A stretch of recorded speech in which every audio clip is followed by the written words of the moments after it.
My name is Farhad Shamoruto. I'm from Sinjar, Iraq, and it's north of Iraq, and it's in the Syria border. And recently, I'm living in Paris, France. I got to France in end of 2017 by sponsorship program for the religious minority to France.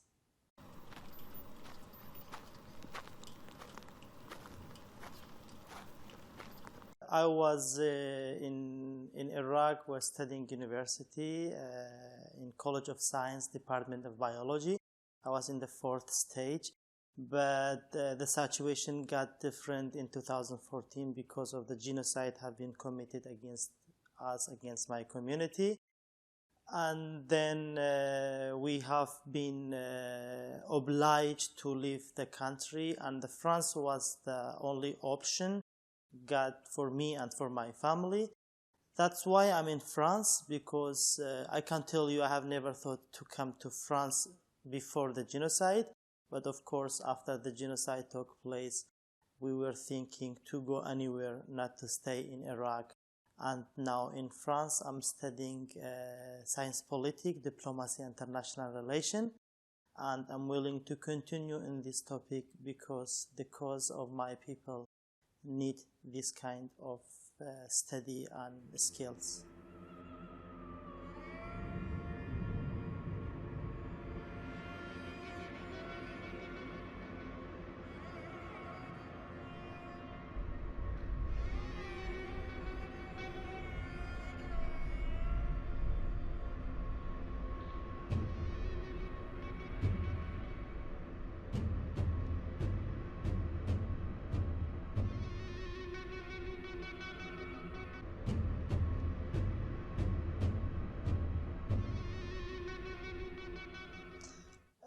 Situation in the homeland, that was we were away from our city, from Sinjar, and we were living in the IDP camp, internal displaced people camp, that established by United Nations in the Kurdistan region, our northern Iraq.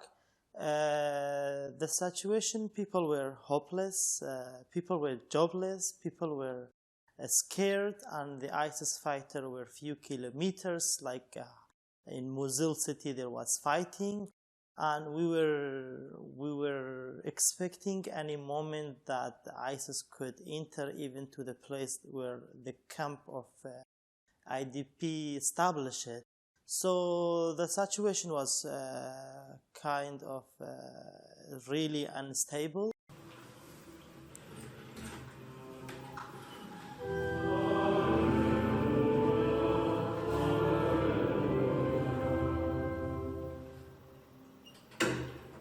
We find even a huge difficulty to move, to just go from Erbil to Baghdad. We wait 8 days in Erbil, me and my family, until we get able to go by plane to Baghdad, because we were not able to go by car because of the situation, and there was fighting between Baghdad and the region of north. In Kirkuk and manywhere. So yeah, so there was no thing called really Iraq that time, to be honest. Yeah. Czasami mówimy, że pomogę komuś, sąsiadowi, sąsiadce, znajomym, koledze, koleżance, bo kto wie, czy kiedyś ja będę potrzebował tej pomocy. I have 6 brothers, 2 sisters, and my parent, and now 3 of my brothers are married. We were all together displaced from our home to mountain, and then we got together to Syria and then to the camp. Happily that all of my family now arrived at France. Yeah, we arrived part by part. Like first one of my brother arrived, then me and my other brothers with my parent, and then my other brother arrived. So we had to arrive in three different groups all together in France. But now we all living together in France, and we started our studies, and some of us are working as well. Żebyście posłuchali tego, co ma do powiedzenia Farhad, który jest świadkiem prześladowania, cierpienia i tych wszystkich trudnych rzeczy, które przeżył kilka lat temu, bo to jest najświeższa historia. Zapraszam Farhada, tutaj Farhad.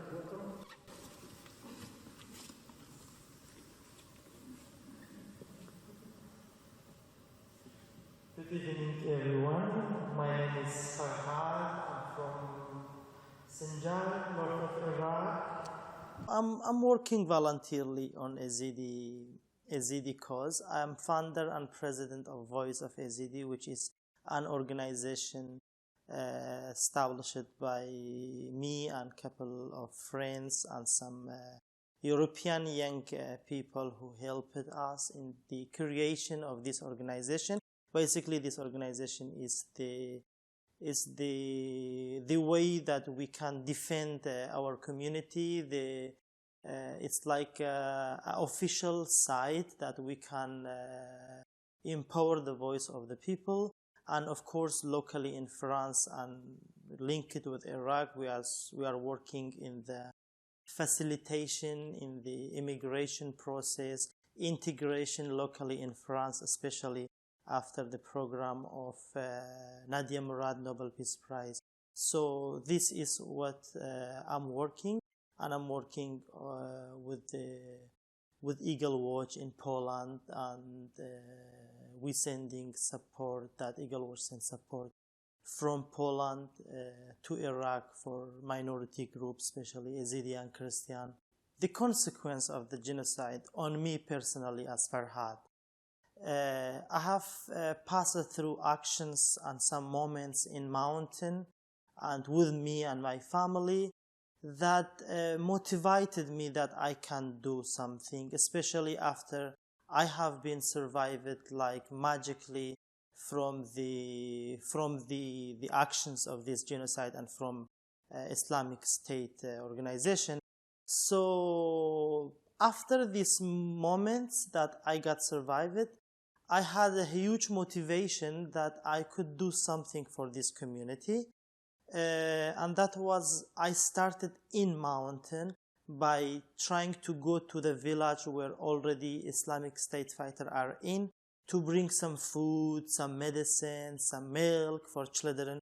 So working as a humanitarian activist, it started from the mountain. And then in the camp, I continued, and then I got engaged with humanitarian organizations, with journalists. I was able to become reporting or become a voice of certain group of the family that need support, and that people were hearing my writing, my reporting, my speak, and that was the point my job developed, and until I got to France and created and founded Voice of Ezidis, and that was the point, yeah. Yazidi community is one of the oldest indigenous people in the region of Mesopotamia, let's say Iraq today. And Yazidi have passed through the chain of genocide since the Ottoman Empire, even before, until today. The last attack from the extremist group or the Islamic State organization was 3rd of August 2014. How this happened, our region, according to Iraqi constitution, is the dispute area, where it's divided between central Iraqi government and KRG, Kurdistan Regional Government. That was always, there was instability in our region. And the moment when Islamic State controlled the region around us, that was the point that thousands and thousands of Iraqi and from the Kurdish side, Peshmerga, they left us behind, and they put us in the situation defenseless. And what Islamic State did as actions, they started separating men and women and children. According to their ideology, Yazidi are not people of the book and they are infidel. So the right that women and girls going to be using as a slavery and putting them in markets, and the boy for brainwashing to make them human barriers or Khilafat soldier, as they call, to brainwash children.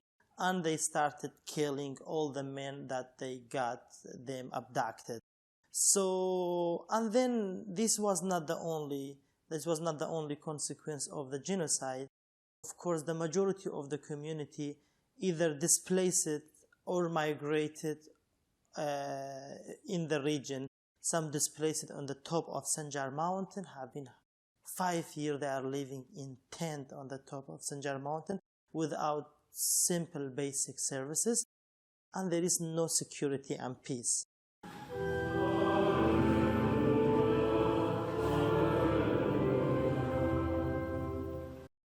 Today I'm able to speak more loudly that I have done something.